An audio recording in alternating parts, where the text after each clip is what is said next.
રાધે રાધે, જય સિયારામ। આપણે ચરિત્ર ચાલી રહ્યું છે શ્યામચરણદાસજી મહારાજ। શ્યામચરણદાસજી મહારાજના ઠાઠબાઠ રાજાઓ જેવા હતા। તો આપણે કાલે ચર્ચા થઈ કે એ ઠાઠબાઠ રાજાઓ જેવા એટલે રાખતા કે એના વગર એને હાલે જ નહીં, કારણ કે એની પાછળ પાછળ ઠાઠબાઠ અને ઐશ્વર્ય ફરતું હોય। મોટા મોટા શિષ્યો એની પાછળ ફરતા હોય કે અમારી સેવા લઈ લ્યો, સેવા લઈ લ્યો, તો એ ભાગીને ક્યાં જાય પછી? પણ એટલું ખરું હો કે સંતના ગમે એટલા મોટા ઠાઠબાઠ હોય પણ એનામાં જે રૂપિયો આવશે ને એ 90% 95% સેવામાં જ લાગતો હશે। પોતાના માટે તો એ રોટી કપડા મકાન પૂરતો જ રૂપિયો લગાડશે, બાકી બધોય રૂપિયો એ સેવામાં લગાડશે। એ પાકું। અમારા બાબાની અહીં મબલખ રૂપિયો આવે છે, પણ અમારા બાબા આજે એક કુટીમાં જ ભજન કરે છે અને એ કુટિયા 2 ખાટલા હમાઈને એવડી જ છે। આજે પણ એવડી જ કુટિયામાં ભજન કરે છે। શું કામ? તો કે આવેલો પૈસો એ સેવામાં લગાડે છે। સંત કેવી રીતે રીએ છે ને એ જોતા વેતા જ ખબર પડી જાય કે આ સાચો છે કે ખોટો છે। જોતા વેતા હું કહું ને, કોઈ તમારે બીજું વિચાર જ નહીં કરવાનો। તમે એનો રૂમ જુઓ, રૂમના ડેકોરેશન, એમાં ફેશનેબલ વસ્તુ જુઓ એટલે ખબર પડી જાય કે આ સંત ખલાસ છે। આવી મેં સાંભળ્યું હતું કે હમણાં એક ભક્ત કથાકાર એવો હતો કે જેને પર્સ રાખ્યું હતું, લાખ રૂપિયાનું પર્સ, ખતમ। એ લાખ રૂપિયાના પર્સથી જ એની ભક્તિ ખતમ થઈ જાય। પર્સ એટલા માટે રાખવામાં આવે કે આપણી માળા ઠાકોરજી કી હોય તો હાંચવીને રાખી શકાય। એમાં કઈ લાખ રૂપિયા ખર્ચવાની શું જરૂર છે? લાખ રૂપિયા ખર્ચવા એ મૂર્ખતાની નિશાની છે। એને આખા જગતમાં પોતાની મૂર્ખતા પ્રદર્શિત કરી દીધી કે ભાઈ મારો આની અંદરથી મોહ ગયો નથી। એવી રીતે સંત અમારા રમેશ બાબા ઘણી વાર કહેતા હોય કે અમુક સંતોના ત્યાં જાય ને તો એના લેટ્રિન પ્રાઇવેટ હોય, આમ મોંઘા માયલા, એમાં એ કોઈ બીજાને લેટ્રિન કરવા જવા ના દે। બાબા કે લેટ્રિન હું પ્રાઇવેટ રાખવાનું હોય, ત્યાં કઈ ફૂલ થોડા ટીંગાઈ છે એમ રમેશ બાબા દાંત કઢાવતા હોય। કહેવાનો ભાવ છે, સંતની રહેણી કહેણી જોતા જ ખબર પડી જાય। બહુ મોંઘા માયલી સારી સારી ઇમ્પોર્ટન્ટ વસ્તુ હોય ને એટલે માનવાનું કે આ હજી શોખીન છે। સાચો સંત કોઈ દી એમ નહીં કે આ વસ્તુ કરાવો ને આ વસ્તુ ન કરાવો। મેં તો અમારા બાબાનું રમેશ બાબાનું જોયું, કોઈ દી બોલ્યા જ નહીં હોય આ કરાવ। આજે રમેશ બાબા આવડા મોટા મહાપુરુષ છે, પદ્મભૂષણ એવોર્ડ આપ્યો છે ભારત સરકારે, તો એ રમેશ બાબા આજે મારો આ નાનકડો રૂમ છે ને બસ એવડા રૂમની અંદર જ રહે છે। એ કાચનો રૂમ છે, બીજી કોઈ સુવિધા નથી। આજે પણ વારંવાર મારે એક ને એક વાત રિપીટ એટલે કરવી પડે કારણ કે અત્યારે ઢોંગ વધતો જાય છે। મારી ઈચ્છા છે કે બધા સાચા સાધુનો સંગ કરે, એટલે હું તો વારંવાર આ વિષય લેવાનો જ છું। કોઈને સારું લાગે, નરસું લાગે, કોઈને સાંભળવામાં કંટાળો આવે, જે કઈ હોય, પણ મારી પાસે નવીન વાતો નથી। મારી પાસે એક ને એક જ વાતો હશે કે ભગવાનમાં કેમ પ્રેમ થાય, સાધુ સંતોને ઓળખો કે ખાતા ખોટા કોણ છે, અને તમારું જીવન બચાવીને ભગવાનની પ્રાપ્તિ કરી લ્યો।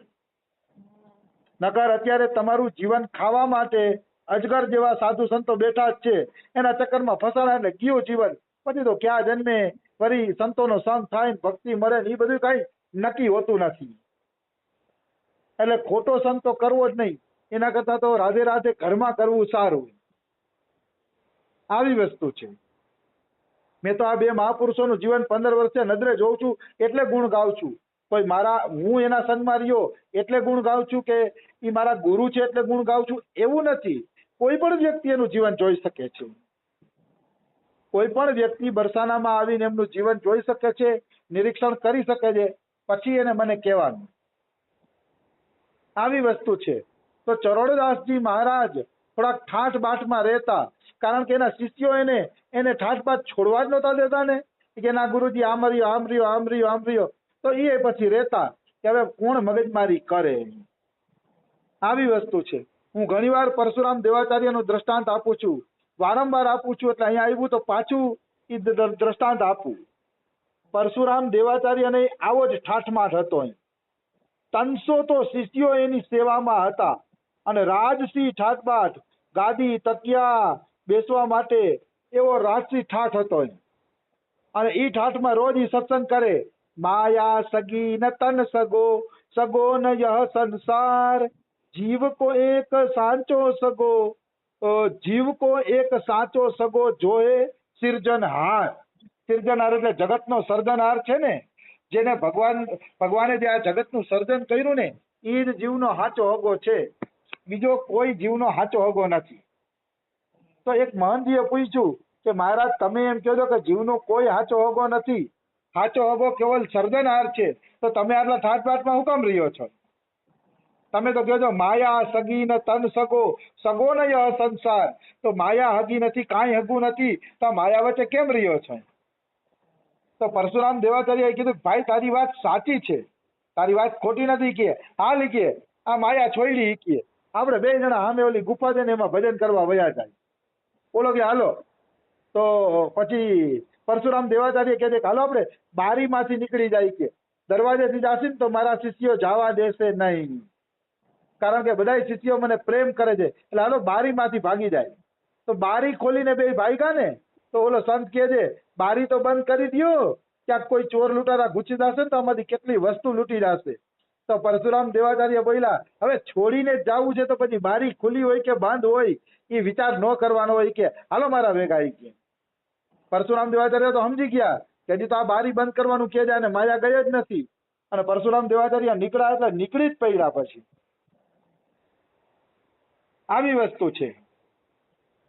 પછી બે જણા સામેની ગુફા હતી એમાં ભજન કરવા વયા ગયા. બે જણા સમાધિ લગાડીને બેસી ગયા. એક દી ગયો, બે દી ગયા, 3 દી ગયા.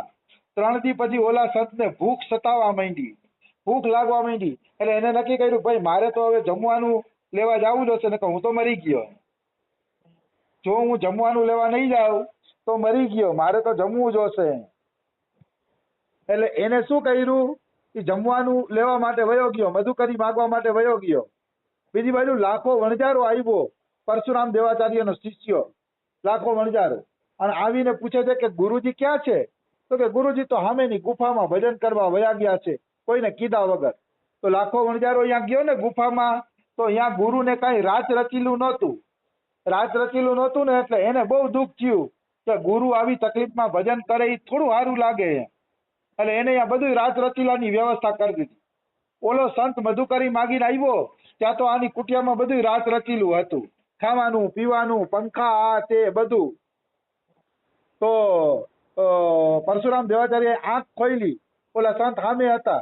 ત્યારે પરશુરામ દેવાચાર્યએ કીધું જોયું ને, હું જ્યાં જાવ્યા ઐશ્વર્ય પાછળ પાછળ આવે છે. બોલ હવે મારે આનાથી ભાગીને ક્યાં જવું?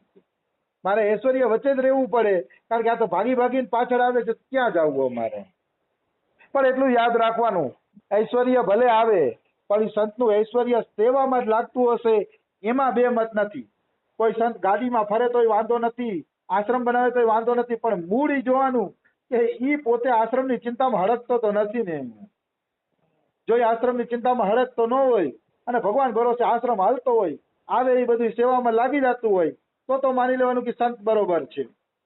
પણ આશ્રમની ચિંતામાં હડકતો હોય, ચેલાને ચિંતામાં હડકતો હોય, તો માનવાનું કે હજી આને ભગવાનને ઓળખા જ નથી, આને રસ ચાખ્યો જ નથી. રસ ચાખ્યો હોય આમાં પડતો નથી. અરે એમ કે એની રસની એક કણિકા પણ કોઈને મળી જાય તો એ જીવ જગતનો રહેતો નથી. જગતની કોઈ વસ્તુ એને આકર્ષિત કરી શકતી નથી. આ રસની એક કણિકા પણ કોઈને મળી જાય તો એટલી આ કણિકાની તાકાત છે. આવી વસ્તુ છે. એટલે મનુષ્યએ ધ્યાન રાખીને હાલવું જોઈએ, સંભાળીને હાલવું જોઈએ, ખોટો સંગ કરવો જોઈએ નહીં. તો શ્યામચરણદાસજી જે મહારાજ છે એને ઠાઠ હતા, ઠાઠમાં રહેતા પણ ખરા. પણ હવાર હાંજ ચરણદાસજી મહારાજનો દરબાર લાગેલો રહેતો. એમાં હિન્દુ આવતા, મુસલમાને આવતા, ગરીબે આવતા, અમીરે આવતા, બધા આવતા અને પોતાનું દુખડું સુનાવતા. એ બધા આવીને પોતાનું દુખડું સુનાવતા અને આ બને ત્યાં સુધી એની શંકાનું સમાધાન આપતા, શંકાની સમાધાન આપવાનો પ્રયત્ન કરતા. મતલબ બધા માટે સુખ મળે ને ભક્તિમાં લાગે એવા પ્રયત્ન શ્યામચરણદાસજી મહારાજ કરતા. હવે સન 1738 ઈસવીસન 1738 મોહમ્મદ શાહનો નાદિર શાહ ભારત ઉપર આક્રમણ કરે છે. નાદિર શાહ ભારત ઉપર આક્રમણ કરે છે, એની ભવિષ્યવાણી ચરણદાસજી મહારાજ કરે છે. નાદિર શાહે કાબુલ જીતી લીધું.